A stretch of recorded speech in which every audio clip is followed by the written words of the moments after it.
Tranquilo. Pronto, estamos gravando então, gente. Boa noite. Vou iniciar, tá, Marcelo? E faz. Boa noite, eu vou dar para tu iniciar, então. Vai, inicia aí, Marcelo. O que a gente vai ver hoje? Tranquilo. Gente, então hoje a gente vai trabalhar um assunto que vai ser bem tranquilo, que é o iluminismo. E a gente vai ver o que foi esse movimento, é um movimento intelectual, é, um, é uma teoria histórica. A gente vai buscar entender o que é essa corrente, o que é essa ideologia. Tudo isso a gente vai ver nessa aula de hoje a partir de alguns pensadores, principalmente. Então, pode passar, Bruno, que tem aqui no início, principalmente, um resumo do que a gente vai ver hoje, né? Então, a gente vai ver que essas contradições do absolutismo, o absolutismo, inclusive, foi uma aula que eu dei com a Julien, com a professora Julien, né? Que era esse período histórico onde a monarquia tinha um poder muito forte, mas a gente viu que ela não era absoluta. Existia, sim, um poder muito forte do monarca, mas existia também um poder muito forte da nobreza, das cortes, e o rei ou a rainha não mandavam sozinhos, né? E o que vai acontecer então? Vão ocorrer contradições nesse absolutismo, que vai ser então uma tensão entre a monarquia, a nobreza, né? Essas cortes, e também entre a burguesia. E vai ser chamado então de um ambiente pré-revolucionário.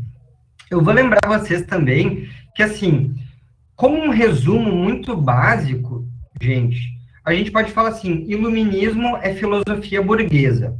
A gente pode falar assim de uma maneira muito básica. Isso antes das revoluções burguesas acontecerem.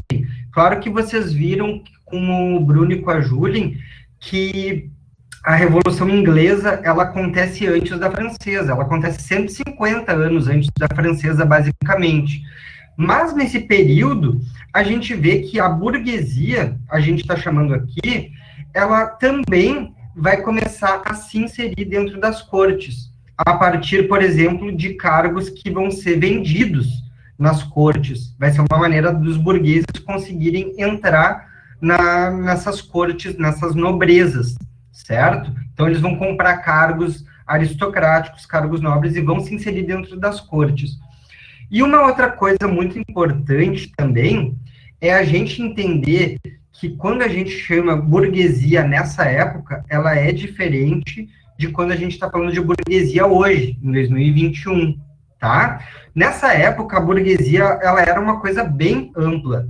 Ela era uma coisa que envolvia, por exemplo, comerciantes, envolvia, por exemplo, trabalhadores liberais, advogados, professores, pessoas que não estavam necessariamente vinculadas à corte, mas que também não estavam necessariamente vinculadas ao trabalho manual, certo? Ao trabalho na terra, por exemplo.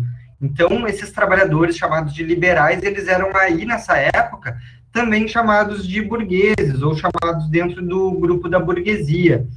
Hoje em dia, a burguesia é um grupo dominante muito forte e que tem uma consciência histórica, que tem uma consciência de classe e que está vinculada a grandes proprietários, a bilionários, certo?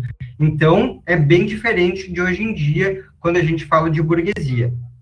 Mas isso é importante para a gente entender o quê? Que o iluminismo, ele vai ser esse movimento burguês que busca contestar ideias de liberdade, contestar com ideias de liberdade aspectos políticos, econômicos, sociais e filosóficos do poder monárquico absolutista do antigo regime, tá?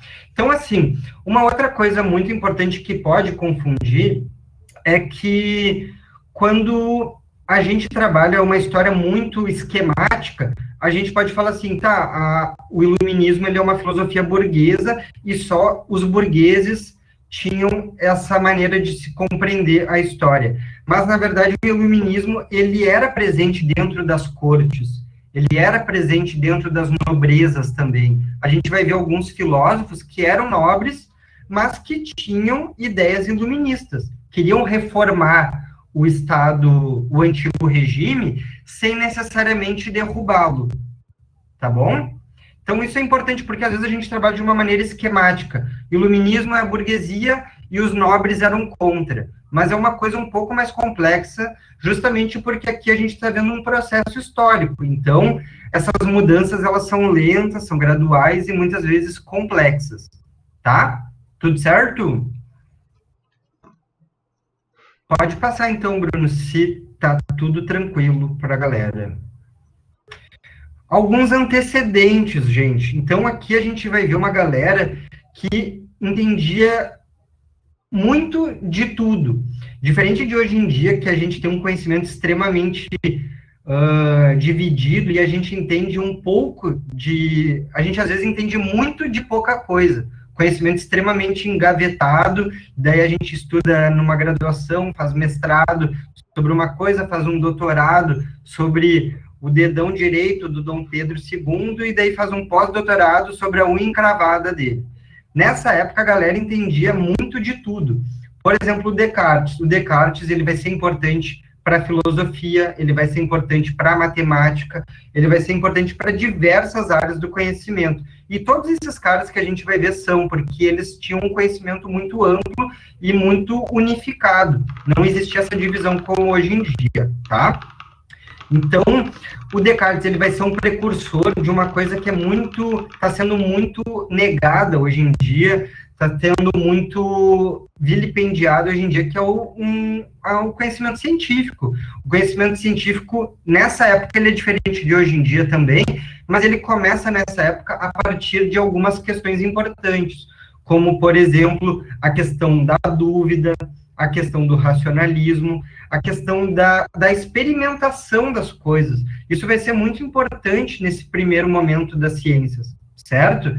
Hoje em dia a gente está vendo a ciência ser muito questionada, muito colocada como uma coisa mal vista, como uma coisa que não é necessária, mas a gente vai ver que essa história da ciência ela é muito importante para o desenvolvimento das coisas. E também ela vai ter, num futuro, a gente vai ver depois, muitas coisas negativas também que vão ser usadas a partir da ciência. Mas, nesse primeiro momento, é importante a gente entender que a ciência, ela teve questões muito fundamentais, muito importantes para o desenvolvimento humano, tá? Então, essa questão da dúvida, do racionalismo, ela vai ser muito importante. Ele vai ter um livro chamado Discurso sobre o Método e Meditações, uma das bases da ciência moderna. Porque a ciência, ela tem um método, e ela vai explicar esse método. Ela não tira as coisas a partir de uma crença, a partir de uma visão de mundo que seja idealista, ou que seja, assim, uma visão religiosa. Ela vai criar a partir de um método, de tal lugar ela vai tirar tais informações, para chegar a algumas conclusões, certo? Isso a gente usa hoje em dia na história, mas vocês usam na biologia, se usa na física, tudo isso a partir de alguns métodos, tá bom? Isso é bem importante. E olha que curioso, a maior parte desses caras que a gente vai ver são religiosos, eles não são ateus nessa época. O Descartes, o Newton, que a gente vai ver depois, esses caras são religiosos, são católicos. Olha que louco isso. Então, ele vai acreditar num Deus, criador do universo, mas ele vai acreditar que os homens e as mulheres dotados de razão devem buscar algumas verdades no mundo, a partir de um método, a partir de conhecimentos racionais. Tá bom? E ele vai ser conhecido também pelo plano cartesiano, junção da álgebra com a geometria. Imagino que vocês vejam ele, talvez, na matemática, né? Acho que sim. Pode passar, Bruno. E, por favor, vai se metendo aqui, que eu vou falando as minhas coisas aqui, mas vai se metendo, por favor. Não, tá ótimo. O Newton, com certeza, imagino que vocês vejam na física, né, pelas leis de Newton. Outro cara extremamente religioso, dizem que o Newton era roxo, era um católico roxo, certo? Ele vai ter, então, um livro chamado Princípios Matemáticos da Filosofia Natural. Aqui a gente tem a imagem dele segurando uma maçã, porque existe um conto, né, colocado como a maçã de Newton, que agora eu até não me lembro muito bem, mas que é a partir do método que ele usa para se chegar, principalmente, à questão da inércia, né, que é um corpo em movimento, segue em movimento retilíneo, né.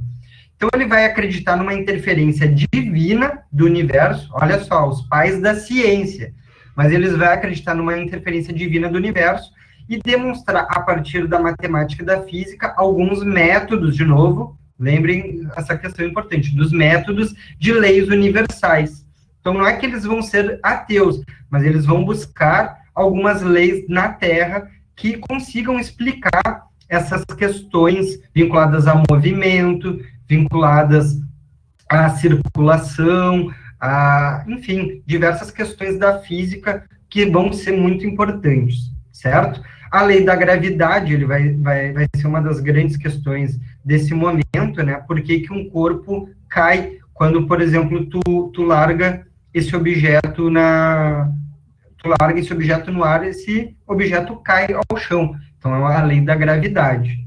E isso vai ser tudo a partir também de observações, do telescópio, importante, né? Porque essas invenções ou essas descobertas, elas não vêm do nada, né? Elas vêm a partir também do desenvolvimento de algumas técnicas, desenvolvimento de alguns materiais, como o telescópio, certo? Então, tudo isso vai ser importante. E ali ele vai colocar também a velocidade do som e o heliocentrismo. Notem o período que ele nasceu ali, é um período logo após o fim da Idade Média e início da Idade Moderna, onde o heliocentrismo vai ser uma teoria forte nesse momento, onde, a partir de observações, vão se verificar que a Terra não era o centro do universo, certo?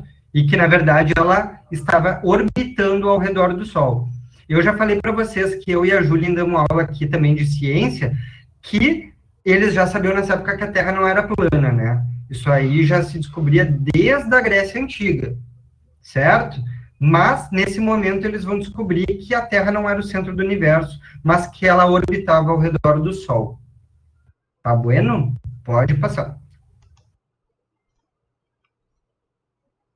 Aqui talvez seja um dos precursores do que a gente chama de liberalismo, gente. A gente vai ver melhor o liberalismo econômico, o liberalismo político, em outras aulas, principalmente com o desenvolvimento. O iluminismo ele vai ser muito importante para o desenvolvimento de teorias políticas, teorias econômicas e sociais. E o John Locke ele vai ser considerado, então, o pai do liberalismo, principalmente do liberalismo político, tá? E aqui eu vou chamar a atenção para vocês de uma questão. Os liberais, eles vão acreditar muito em questões vinculadas à natureza, direitos naturais, à natureza do homem, certo? Então, ele vai ser considerado, a partir principalmente do seu livro, Segundo Tratado sobre o Governo Civil, e ele está escrevendo isso basicamente logo após as revoluções inglesas, que vocês viram nas últimas aulas. Então, ele vai falar que o homem tem direitos naturais, como a propriedade. A propriedade vai ser uma questão muito importante para os liberais, vai ser considerada uma das questões naturais da humanidade, a propriedade privada, certo? A vida e a liberdade. Assim surge o Estado para administrar esses direitos, e nenhum homem destituir tais garantias de outro homem. Vocês podem notar, alguém que seja liberal vai argumentar que a propriedade privada é um direito natural, que o Estado não merece interferir na propriedade. O Estado, um liberal vai dizer que o Estado, no máximo, deve regular a segurança, a educação e a saúde das pessoas, no máximo. Alguns dizem que nem isso, mas talvez no máximo isso. De resto, o liberalismo vai acreditar que as pessoas, que a sociedade é a soma dos indivíduos, certo? Eles vão acreditar muito nisso. Olha uma questão importante aqui. O John Locke, por exemplo, nesse momento, ele era acionista de uma companhia de tráfico de escravizados. porque os escravizados, como vocês viram com a Revolução Industrial, vão ser os trabalhadores das plantações de algodão, das fábricas de carvão, mas os escravizados não eram nem considerados humanos, eram considerados propriedade dos outros, certo? Então, esse momento, eles vão considerar questões de liberdade, de propriedade, mas nem todos eram considerados humanos nesse primeiro momento. Interessante isso, né? Deixa eu fazer uma observação. Isso, tomar água. Isso vai um pouco de encontro, gente, com aquilo que a gente estava falando ontem. Foi ontem? Foi ontem, quando a gente viu da formação da classe operária. Vocês lembram quando a gente discutiu isso na Inglaterra, né? No porquê que a Revolução Industrial surgiu lá, né? Porque existia pessoas que moravam antes, né, no campo, no passado um pouco mais distante eram considerados como servos, né, dos senhores feudais. A partir do momento que ocorrem então aqueles encercamentos que a gente comentou, essas pessoas que moravam no campo perdem, né, a sua fonte de vida, de subsistência, vão para as cidades, e nas cidades a única coisa que elas têm para vender é a sua mão de obra, mas ao mesmo tempo elas então começam a ser consideradas pelo esse estado que está surgindo como cidadãos, né? Vocês lembram como é isso? A partir do momento que eles não são mais servos, eles começam então vão para cidades e viram operários, mas também viram cidadãos e por serem cidadãos também têm direito a certas coisas, diferente de pessoas que eram então consideradas naquela época como escravizadas. Então tem essa diferença da questão, como você falou, o escravizado não é nem considerado cidadão e às vezes é nem considerado como uma pessoa humana, né? É considerado apenas como algo, uma coisa, né? Como uma mercadoria, que de fato, né, foi, que prestava os serviços, né, para quem a possuísse. Uma correçãozinha não, mas só uma observação que o Marcelo falou agora dos escravos em minas de carvão. Essas minas de carvão não são as minas que a gente falou ontem na Inglaterra, né? Que a gente viu também que a Inglaterra era bastante abundante em carvão e ferro, né? Que foi algo que proporcionou a Revolução Industrial. Claro, existia muita exploração da Inglaterra durante os países mesmo africanos ou asiáticos, enfim, nas minas de carvão nas suas colônias. Mas na Inglaterra, no país Inglaterra, não foram escravizados que trabalharam nas minas de carvão, eram já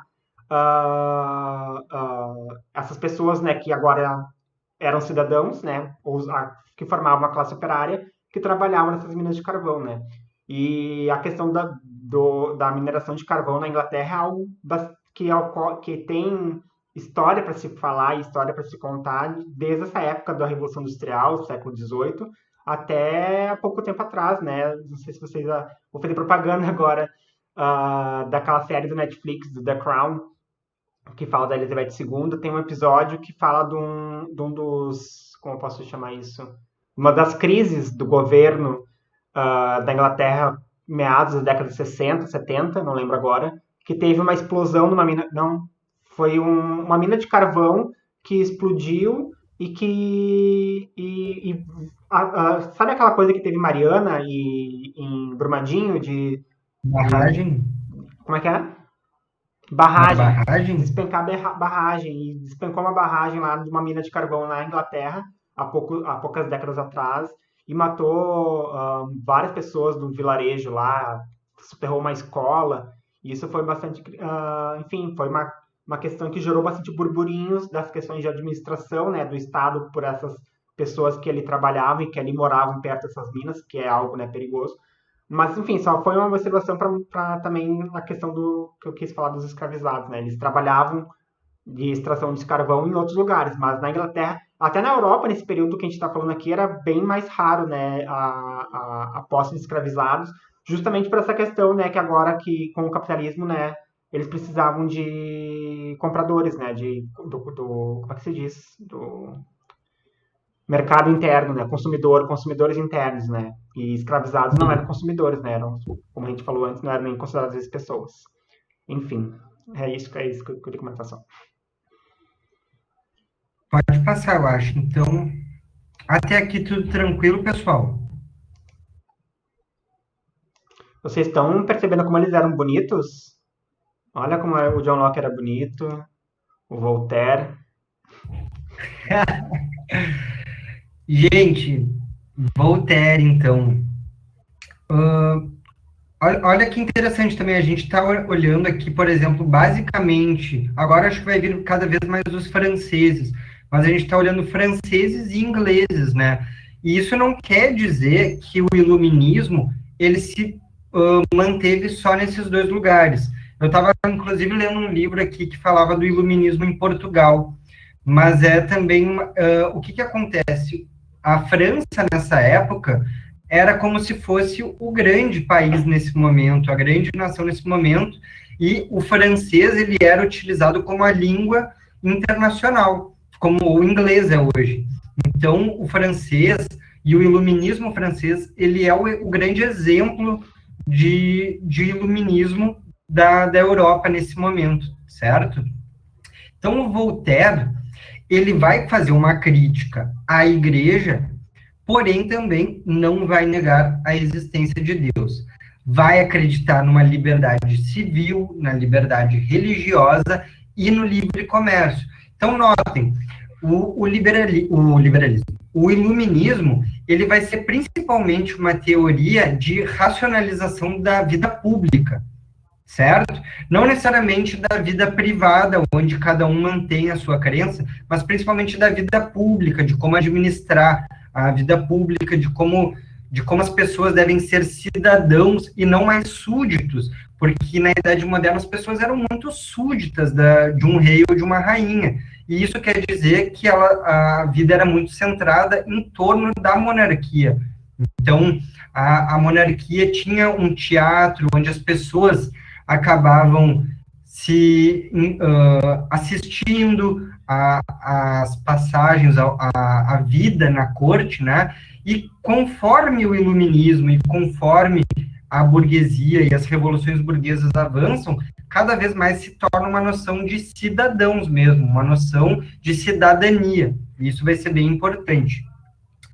Ele vai colocar que a liberdade vai ser, então, também, como eu comentei com vocês, um direito natural do homem, e vai colocar uma coisa importante, ó, não acredita na ideia de revolução, buscando um consenso entre a população e os monarcas, essa questão vai ser chamada de despotismo esclarecido. Isso vai ser melhor visto no fim da aula, a gente tem um quadro lá que mostra para vocês, e vai ter um cara importante na história do Brasil que vai ser vinculado a essa ideia de despotismo esclarecido, que é o Marquês de Pombal, que vai expulsar os jesuítas do Brasil, que vai buscar racionalizar a vida pública, que vai buscar racionalizar. Exatamente. Então, assim, ó, notem que a gente, às vezes, de maneira esquemática, fala o iluminismo é da burguesia, prega a revolução burguesa. Não necessariamente. Por exemplo, o Voltaire não pregava a revolução. Ele pregava o despotismo esclarecido, que os monarcas e que a monarquia tivessem uma racionalidade para administrar os bens públicos. Tá bom? E ele coloca uma coisa importante aqui, que às vezes nos dias de hoje pode até ser uma ideia interessante. Não concordo com uma palavra do que dizes, mas defenderei até a morte o direito de dizê-la. Talvez para preconceito, para opinião de ódio, eu já não concordo com isso. Mas com outras questões, assim, de uma vida pública em que prevaleça uma opinião diversa, é interessante. Sim, agora para pensar é bem tem muito pano para manga essa frase dele, né, para a gente discutir em sala de aula, né? Mas uma coisa só que eu queria dizer que eu estava pensando agora, que é essa questão, né, de defender o direito do outro dizer a sua palavra, né? Aqui ele está colocando como não concordo com a palavra que diz, né? Mas ele não está falando necessariamente da opinião da pessoa, então pode, como o Marcelo falou, pode ser só algo sobre administração pública, né, de estadual. Agora, quando é uma palavra que sai dessa questão de administração pública e passa para julgamento, para, enfim, opinião mesmo sobre outras pessoas, outros corpos, que não aquele que o corpo que a pessoa está falando, aí já parte para uma área que a pessoa não está sendo não vai ser contradita a sua opinião, e sim vai tentar desconstruir o que ela falou, né? Porque o que ela falou gera mazelas sobre aqueles corpos, sobre aquelas pessoas que eles estavam falando, né? Isso cabe, então, à questão de raça, né? Aquela questão...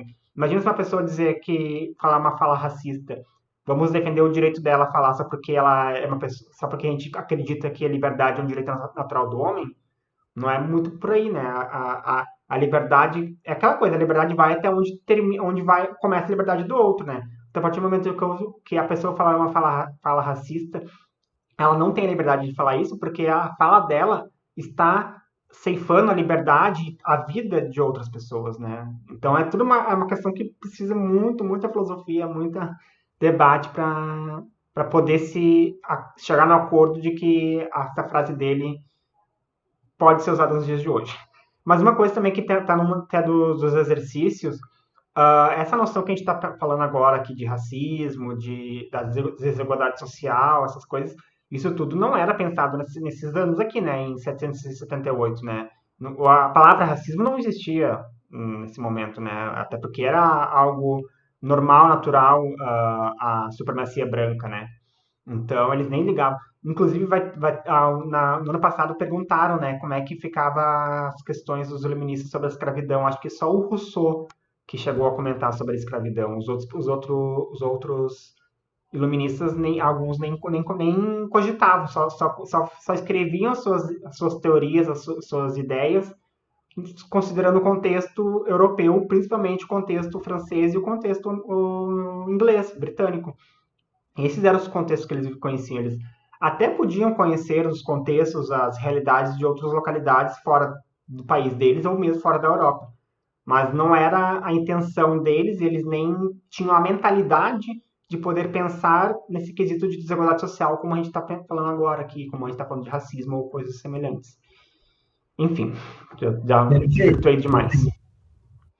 Não, mas é muito bom, porque hoje em dia a gente vê muito isso, né? Não quero também ficar me enrolando, mas tem que dar opinião para tudo, tem que dar espaço para todas as opiniões, mas tem opinião que prega o extermínio, que prega que outras pessoas não existam. Então, como é que a gente dá espaço para isso, né? Então, é muito complicado. Exatamente. Mas, ao mesmo tempo, né, quando é questões de opinião, de que não necessariamente vai na vida do outro, daí sim, né? Sei lá, um debate acadêmico, coisas que... Um debate entre cientistas, por exemplo, né? Daí tudo bem, elas estão usando seus métodos, lá tá explicando, é um debate de ideias, um debate de ciência política, ou seja lá o que for. Enfim, Perfeito. Próximo, que eu acho que é o Rousseau, que... o Montesquieu antes.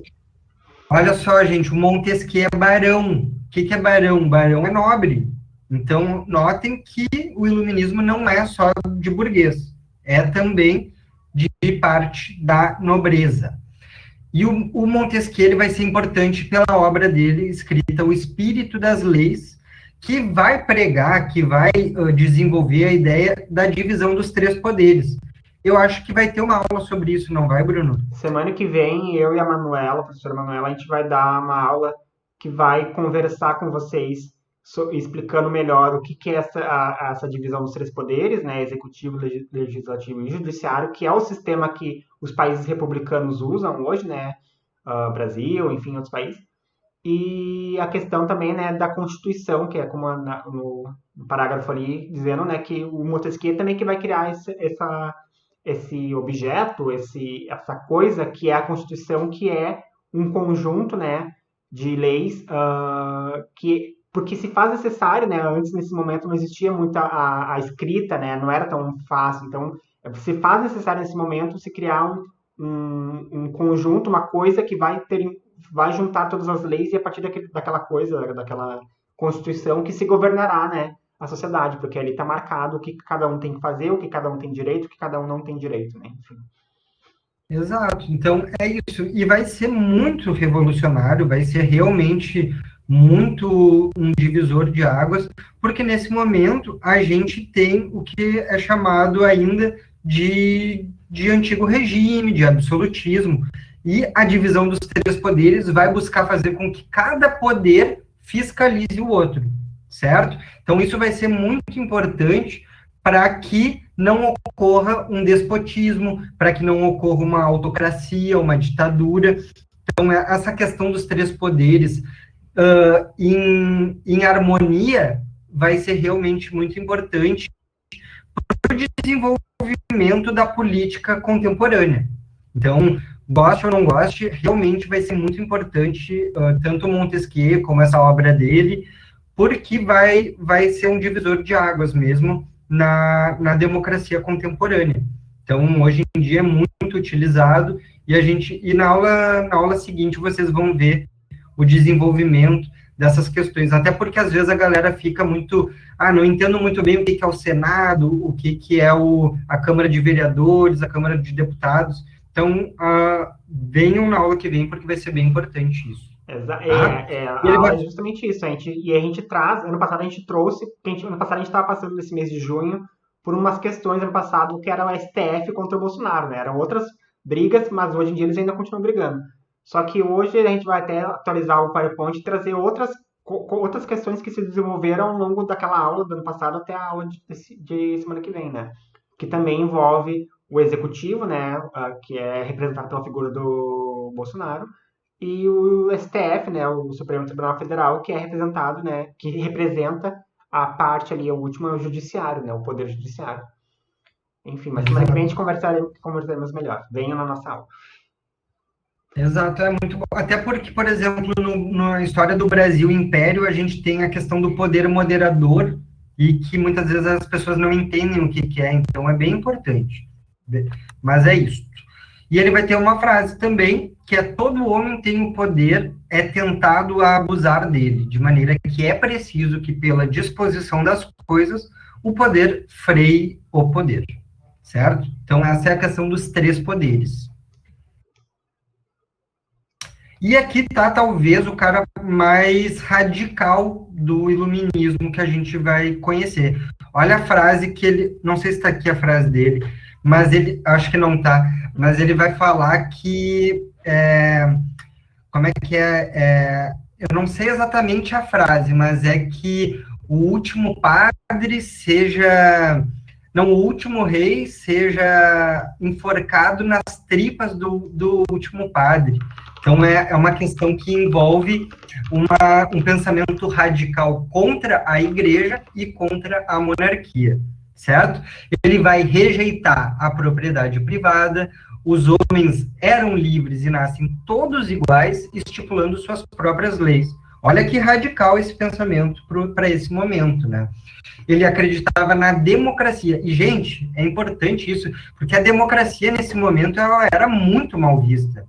A democracia vai ser bem vista só a partir de depois da Segunda Guerra Mundial.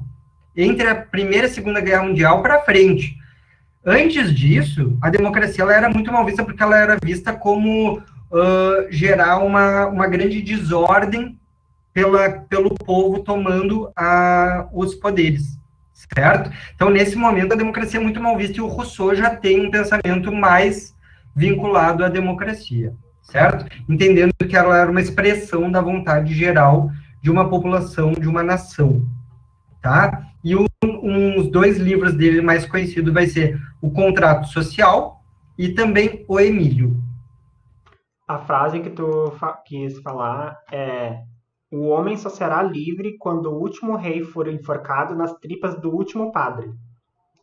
Então, é bem forte, né? Ele está falando dos dois poderes principais daquele período, né? A monarquia, o absolutismo, e há pouco tempo... Olha o dedo no meio. E o poder da igreja, né? Que até era o maior poder na Idade Média, mas na Idade Moderna continua sendo um poder bastante, né, importante e com bastante poder, com bastante força.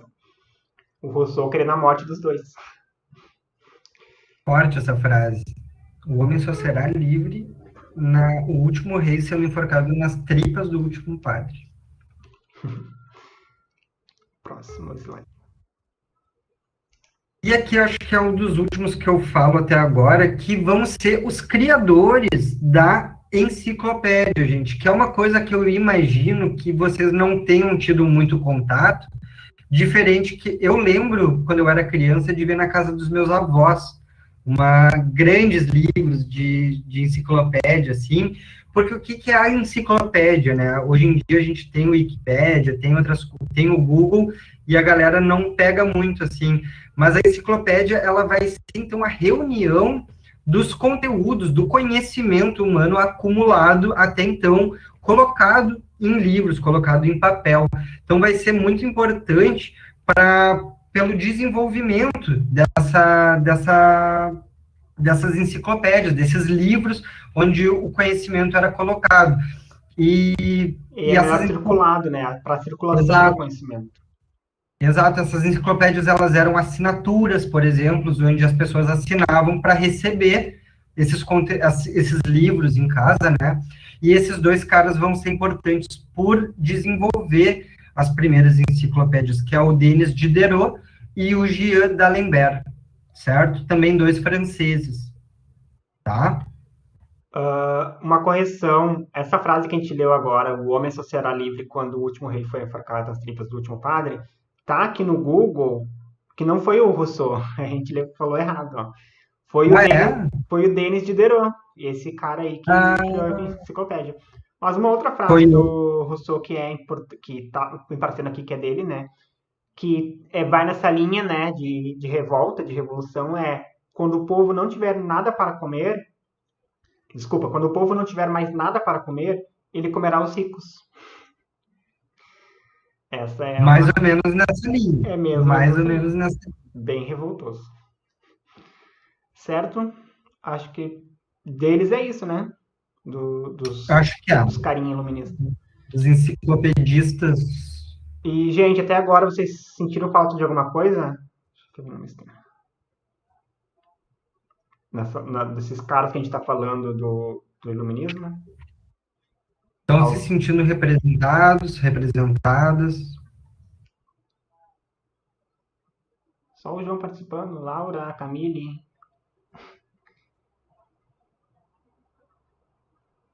Tá faltando alguém? Tá faltando gente aí? Ou... Esse grupo desses pensadores é um grupo, né? A gente viu vários. A gente viu Newton, a gente viu Descartes, Diderot, Rousseau. São todos... Quais os marcadores sociais deles? São todos homens, né? São todos brancos, são todos europeus, né? E a maioria francês e britânico. Classe alta, né? Então, era só homens brancos, classe alta que pensavam, que faziam parte desse movimento do iluminismo.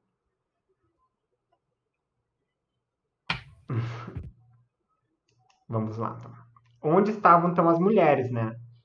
Porque é vendido pra gente, né? É ensinado pra gente. A história nos ensinou que eram os homens que pensaram nessas ideias revolucionárias, né? E as mulheres, nesse meio tempo, elas parece que não existiam, né? Parece que os homens vieram ao mundo com uma luz, que nem o outro acreditava lá. Exato, eram deixadas de canto, eram ignoradas. Acho que nem deixadas de canto elas eram. Deixadas de canto eram os homens menos ricos. Elas não eram nem consideradas para serem deixadas no canto, né? De tão terrível que era aquele momento. O próprio Rousseau, né? Tão revoltoso como a gente viu agora, né? Pregando morte dos ricos e tudo mais. Mas ele defendia que as mulheres não estavam presentes naquele contrato social que a gente comentou ali, do livro deles. Nesse contrato social onde existiria um contrato entre governante e governado, né? Mas os governados eram só os homens, as mulheres não tinham espaço. Porque as mulheres, né, assim como os homens... Desculpa. As mulheres não estariam presentes no contrato social porque os homens que teriam domínio sobre as mulheres, né, nesse momento. E os homens tinham o domínio não só das mulheres, mas também como seus filhos, né, as crianças. Então, o Rousseau defendia, né, esse modelo de família patriarcal, né, como algo natural e algo que deve ser respeitado. Ao mesmo tempo, Immanuel Kant, que é um outro pensador desse tempo, né, a gente não colocou aqui, mas vocês verão eles em outros momentos, que também defendia, né, uma tese próxima da de Rousseau, que acreditava, né, que a diferença entre o sexo masculino e feminino existia uma diferença, e era uma diferença simplesmente natural. As mulheres, né, lidavam com trivialidades, com questões domésticas, com questões que não envolviam poder, que não envolviam administração pública, enfim. E elas não, então, logo por lidar com essas trivialidades, elas não tinham a capacidade de racionalizar, de desenvolver essas ideias racionais que os homens estavam desenvolvendo, né? Porque as mulheres, elas só foram feitas para sentir, né? Aquela questão de mulheres são mais sentimentais, mulheres mais isso, mais aquilo, né? E razão e sentimentos nessa época, e às vezes até hoje, são coisas quase como opostas, né? Eu sou um pouco de que discordo disso, porque todo mundo tem sentimento, né? Uma pessoa que tem cérebro tem sentimento. Seja um sentimento ruim, né? Raiva, seja um sentimento bom. E elas existiram, né, gente? As mulheres, nessa época, pensavam, né? Elas não só sentiam, elas não só cuidavam das tarefas domésticas, e muitas, né, não chegavam a ser dominadas por homens, né? Nessa parte, principalmente as mulheres ricas, né? Aqui a gente está falando de mulheres ricas. Mulheres pobres, né, da classe operária, realmente acabavam ficando nessa seara de terem os homens que respondiam por elas, seus maridos que respondiam por elas. Mas falando então das mulheres que chegaram a escrever nesse tempo, né, do século XVIII, na Inglaterra, essas duas aqui são inglesas, né? A gente teve a Mary Astle. Aqui tem uma frase dela que dizia, né, que não é justo por parte dos homens praticar sobre suas famílias o domínio arbitrário que eles tanto abominam, né, no Estado. O que ela está criticando aqui? Se os homens, pelo menos os burgueses, né, pregavam então o fim da monarquia, queriam mais liberdade para fazer os seus negócios, para circular, para opinar, para, enfim, ter seus direitos, queriam mais liberdade, então, mas a sua mulher em casa não tinha a liberdade que ele exigia por parte do governante, né? Então ele queria ser um homem livre para poder fazer as coisas que ele queria, mas as mulheres, e não só as mulheres, mas a sua própria esposa, né, não podia ter a mesma liberdade que ele estava exigindo por parte do rei, né? Então era meio contraditório de fato, né? Uma hipocrisia. Então, vocês acham que ela estava errada quando ela escreveu essa frase? Ela não escreveu só essa frase, né? Ela escreveu várias, ela escreveu livros, enfim. Outra pensadora, também britânica, né, foi a Mary Stonewall Craft, não sei se é assim, deve ser assim que fala, que ela, né, foi uma das primeiras que então reivindicou, né, que as mulheres também tinham direitos, assim como os homens, né, deviam então ser consideradas como cidadãs. Ela foi uma forte crítica, né, do Rousseau, onde ela dizia que sim, que as mulheres tinham capacidade de racionalizar, as mulheres tinham então capacidade de ser o que elas quiserem, né? Só que elas precisavam, de fato, né, como qualquer pessoa, precisavam ser educadas, precisavam ser criadas para isso, né? Então, esses homens que a gente está falando, Voltaire, Rousseau, eles todos foram criados para chegar nesse momento que eles puderam pensar essas ideias. Eles foram criados na corte, nas suas famílias ricas, tiveram suas educações exemplares desde sempre, né? Souberam ler, sei lá, com 5, 6 anos. A mesma coisa as mulheres então podiam, as mulheres que eram criadas dessa mesma forma que eles, serem letradas, serem ensinadas a ler, a escrever, a pensar desde crianças, elas teriam a capacidade igual como um homem podia governar, né? Então, ela foi uma das maiores críticas, né, do Rousseau, e ela é considerada, assim, o nome dela, Mary Stonewall Craft, é considerada como uma das principais pensadoras desse momento, né? E tanto que o feminismo, quando surge no final do século XIX, vai fazer uma busca nesses pensamentos dessas mulheres do século XVIII, né?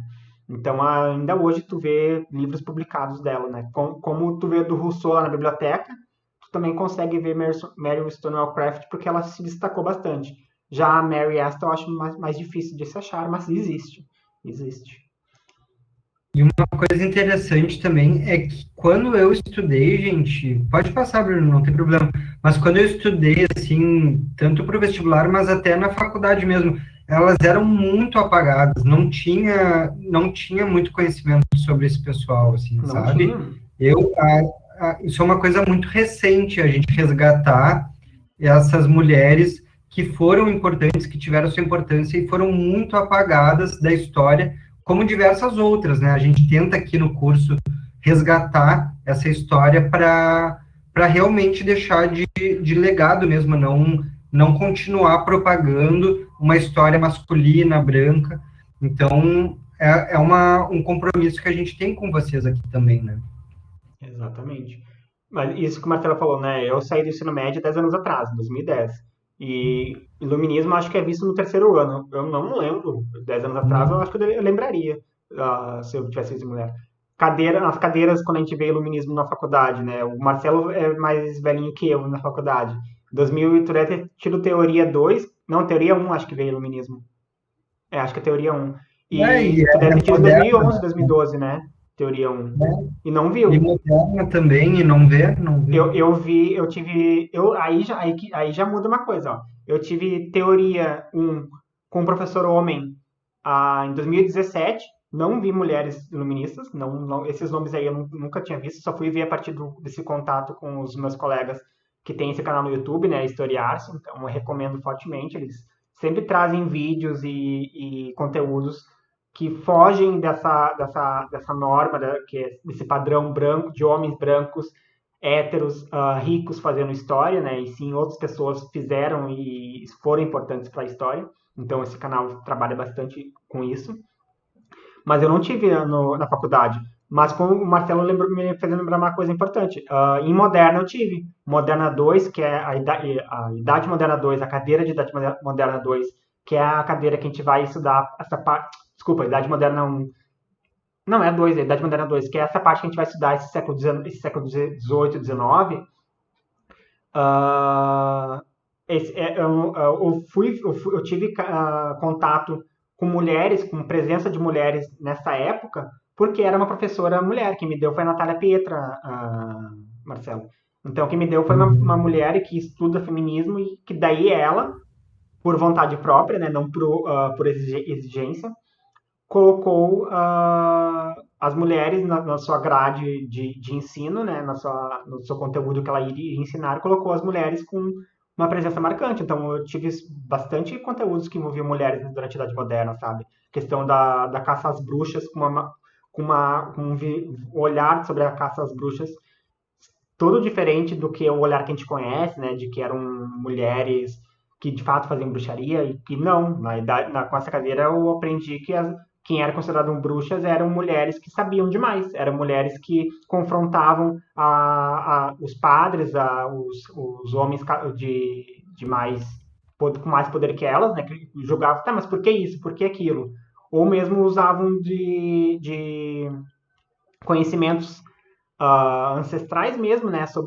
Até sobre cura, Claro, por exemplo, né? A questão da medicina natural. As sim. mulheres começaram a ser, eram ditas como o que era bruxaria? Era ter o conhecimento de que certas ervas eram bom para tal coisa. Mas isso a história humana sabe, né? A gente tem os povos originários, né? Os indígenas de outros povos de outros lugares, outros continentes, também têm os seus conhecimentos locais e naturais sobre coisas, plantas, enfim, que podem auxiliar na sua saúde, né? Então, elas eram caçadas por isso, elas eram chamadas de bruxas por isso. Mas elas não eram bruxas, elas só Exato. eram mulheres que queriam viver que não de uma maneira que a sociedade católica queria impor a elas, né? E por isso Por elas eram isso, caçadas e mortas.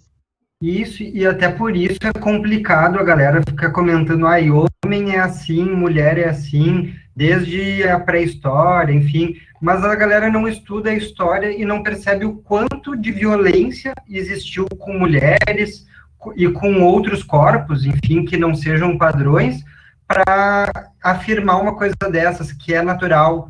Assim como esses pensadores aí, que foram importantes e revolucionários, mas diziam algumas questões dizendo, é natural isso, a propriedade é natural, a mulher ser submissa é natural, e não percebe o quão violento é diversos séculos que existiram realmente de violência para que esse padrão existisse agora, né? Exatamente. A questão do patriarcalismo, né? O modelo patriarcal de sociedade com homens no poder, né? Isso não surgiu papum, natural. Isso é de anos. Vocês devem ter visto em idade pré-história, na aula de pré-história, que a nossa espécie, homens pensantes, existe há mais de 12 mil anos, se não me engano, né? Então, em 12 mil anos, muita coisa aconteceu. Muita coisa. A gente só tem registro das coisas que aconteceram nos últimos 2 mil anos, 10 um pouco mil. mais antes, 3 mil anos. Né? Então, tem mais de 9.000 anos a gente não conhece o que aconteceu. A gente não sabe muito bem. A gente tem ideias através da arqueologia, através dos estudos, dos métodos da arqueologia, né, métodos científicos, enfim. Tem uma ideia, mas não tem lá escrito uma pessoa que viveu lá no ano 5.000. Ah, eu vi isso aqui assado no dia, fiz isso e fiz assado no dia de hoje. Não temos isso. Mas enfim, deixando então, voltando para a aula sobre as mulheres, né, no iluminismo, né? Essas duas aqui já são mulheres francesas, né? São as principais mulheres iluministas da França, né? A gente então viu vários homens britânicos, agora a gente viu ali antes, então, mulheres britânicas, agora também vai ver a parte da França, né? Mas como o Marcelo bem falou, a gente, com certeza também tivemos mulheres portuguesas, mulheres espanholas, mulheres em outras localidades que participaram desse movimento de escrever ideias que são conhecidas como ideias iluministas. Né? Então, a Emily du Châtelet, não sei se é assim que Châtelet, não sei se é assim que fala, é considerada como uma das maiores discípulas de Newton, né, na França. Então, Newton era britânico, mas percorria, né, a Europa, que não é muito grande, e tinha, né, como sua maior discípula na França, a Emily. Então, para o Newton, né, que hoje é considerado o pai da física, um dos homens mais geniais que já existiu, ter uma mulher discípula e a gente não saber disso, dá para se questionar por que, que a gente não tem, por que, que a gente não vê o nome dela, né, junto do de Newton, porque se o Newton tinha tanto apreço por ela, porque ela era de fato bastante inteligente, ela pensava, ela era uma cientista, né, mas a história por si, mais básicas, por assim dizer, não nos permitiu a ter o conhecimento dela, né? Foi necessário que houvesse movimentos como o movimento feminista para resgatar essas mulheres no passado, para que hoje, em 2021, a gente conheça, né? Mas o movimento feminista existe aí desde a década de 1950, talvez início do século XX, enfim. Ela escreveu um livro que analisava a Bíblia, né? Então, ela, como uma mulher analisando um escrito extremamente patriarcal como é a Bíblia, foi um fator também bastante importante para a época. E ela também recebeu, agora que também é algo que a gente pode discutir, debater, né? Esse título de amante de Voltaire, né? Existe, né? As fofocas como a história é, né? Um montado de fofocas. Existe a fofoca de que ela foi uma namorada, enfim, uma amante de Voltaire. Mas esse talvez um dos principais títulos que se conhece sobre ela hoje.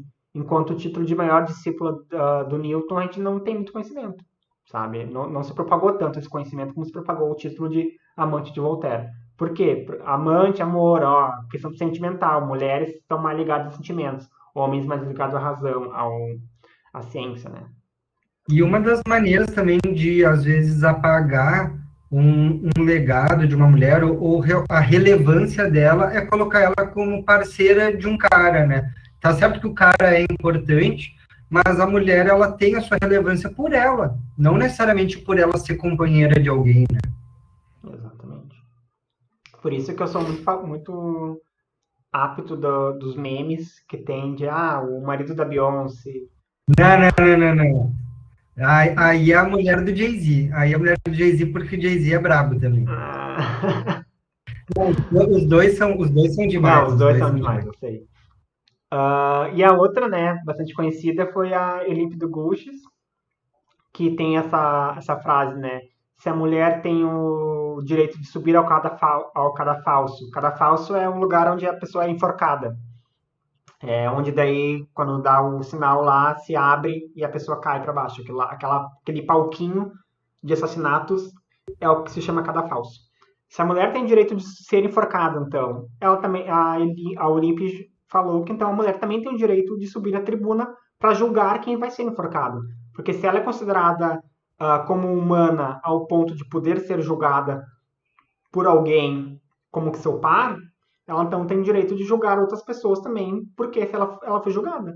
Não tem por que ela ser considerada, sei lá, como um animal à parte, porque não subia no cadafalso animais, só subia no cadafalso pessoas, homens e mulheres. Então, se ela também se os homens que julgavam outros homens tinham direito de subir, ela também tinha direito de subir. E E ela é conhecida como a autora, né, desse livro Declaração dos Direitos da Mulher e Cidadã, fazendo, né, uma oposição à Declaração dos Direitos dos Homens e do Cidadão escrito pelo Robespierre. Foi o Robespierre? Eu não lembro, mas é uma declaração da Revolução Francesa. Com certeza, na aula de Revolução Francesa vocês vão rever, porque ela é bem importante mesmo. Para mim, assim, é a que mais me chama a atenção, assim, por esse escrito e por tudo, porque ela teve uma importância muito forte na Revolução Francesa também. Exato. E se ela como uma pensadora política sentiu a necessidade de ter que escrever uma declaração dos direitos da mulher e do cidadã, é porque ela não sentiu ela e as suas pares contempladas nessa declaração do homem e do cidadão, né, que surgiu na Revolução Francesa, que, que sim, é importante, porque traz, né, todos vários ideais de direitos humanos que a gente conhece por hoje, né, direito de cidadão, de cidadania e tudo mais, mas que, né, naquela época, quando foi escrita, colocava como os únicos que deveriam merecer, que deveriam ser considerados naquela declaração eram os homens, né, e as mulheres não seriam consideradas. Enfim, gente, sobre mulheres no iluminismo é isso, né? Eu recomendo fortemente que vocês assistam esse vídeo do canal que fala sobre as mulheres iluministas, né? Eles trazem outras coisas que a gente não conseguiu falar aqui. E também recomendo assistir outros vídeos do canal. Quem faz o canal é o Cadu e a Anitta, dois colegas nossos da história. E para finalizar a aula de hoje, gente, a gente vai falar então desse conceito que a gente viu lá no iniciozinho, né, do despotismo esclarecido, né? O Marcelo já bem deixou explicar, um pouquinho explicado, mas o despotismo esclarecido, a grosso modo, é quando os monarcas, né, as pessoas que faziam parte, então, de quem o iluminismo estava criticando, né? Porque o iluminismo foi vários, a gente viu ali, né? O próprio Rousseau criticava a monarquia, né? E o despotismo esclarecido nada mais vai ser que um monarca que vai acolher um pouco dessas ideias que traziam mais direitos, por assim dizer, e transformava as pessoas não mais como súditas, como o Marcelo falou, e sim como cidadãs, né?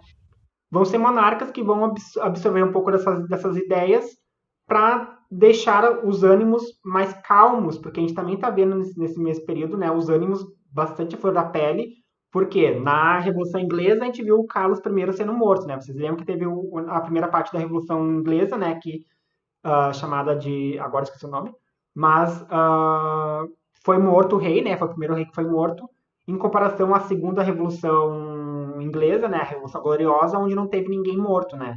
Então a gente vê que existia um certo medo, um certo receio por parte dos governantes absolutistas, né, do antigo regime, de acabarem mortos como o Carlos acabou e depois, né, como o Luís XVI lá vai acabar também morrendo na França, né? Então o despotismo esclarecido vai ser a gente acha, como eles são bonzinhos. Não, eles não são bonzinhos, eles não estão querendo seguir a moda, eles estão querendo se proteger, eles estão querendo eles estão vendo que essas ideias estão ganhando cada vez mais apoiadores e vão então tentar absorver um pouco dessas ideias, né? Então os despotismos esclarecidos são monarcas absolutistas que vão realizar reformas, né, nos seus modelos de governo, seguindo as suas ideias dos iluministas, né, dos pensadores iluministas. Eles pretendiam, então, atenuar esse momento, como eu acabei de falar, de conflito entre a burguesia, né, e a nobreza, com uma ideia de modernização do Estado deles, do Estado absolutista. Né? Então, o despotismo esclarecido pode ser considerado como uma ideia de modernizar o aparelho estatal do antigo regime. Né? E eles buscavam, né, como eu acabei de falar, buscavam dar um último empurrãozinho no peito ali, aquela massagem pulmonar no antigo regime que já estava se vendo, né, em queda e vai se ver em queda cada vez mais a partir desse momento, né? Tanto que a gente comentou até na aula de quarta sobre a questão, né, da Bill of Rights, né, daquela lei lá na Inglaterra que vai deixar que o rei exista, né, que a rainha ainda exista, mas ela não vai ter poder nenhum sobre o aparelho governamental. Ela só vai ser consultada, né? Ela acaba de fato sendo consultada porque ela tem as suas opiniões, ela tem um certo poder interno, por assim dizer, não de poder, mas de influência interna. Ela existe, a figura monarca tem uma influência, mas ela não vai ser ela que vai assinar, que vai dar a canetada lá para uma lei for promulgada ou para uma lei deixar de existir, coisa do tipo assim, né? Ela só vai ser uma rainha figurativa, um rei figurativo.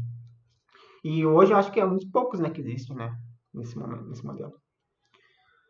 Aqui embaixo daí a gente trouxe então dos monarcas desse período que chegaram então a participar, que puderam ser considerados como déspotas esclarecidos, né? A gente teve lá na Áustria o José II, a Catarina II da Rússia, né, que até pouco tempo surgiu uma série dela que me pareceu ser bem legal, não consegui assistir ainda. É com aquela atriz que é Ellie Fanning, a irmã da Dakota Fanning. É bem legal. Enfim, como eu e a Julie falamos na aula de quarta, a gente é historiador, a gente tem crítica, sim, a gente sabe a podridão, mas a gente gosta, acha legal estudar as monarquias, esse universo de antigo regime. Não que a gente apoie, eu não sou, mas existiu. Eu gostando, ou não gostando, não vai fazer diferença nenhuma, porque o marco existiu, existe história sobre isso, né? Eu não vou excluir isso, porque a partir desse período que a gente que foi, não que foi necessário, mas a gente não pode trabalhar com aquela possibilidade de se não tivesse existido monarquia, como é que seria? A gente não existe isso. Existiu, é um fato, e deve ser estudado, e a partir disso a gente vai criando novos saberes, né, com o passado que existiu. Frederico da Prússia II também foi um déspota esclarecido, né, o Dom José II de Portugal, mas como ele não era alguém que se importava muito, quem assumiu de fato o título de um déspota esclarecido foi, né, o Marquês de Pombal, que vai ser importante tanto, né, para a gestão lá de Portugal, mas também, né, do nosso Brasil colônia, nos seus últimos anos, né? Que logo em seguida, depois de Marquês de Pombal, uns 50 anos depois, vai vir lá a independência. Que não vai mudar muita coisa, como vocês vão ver nas próximas aulas.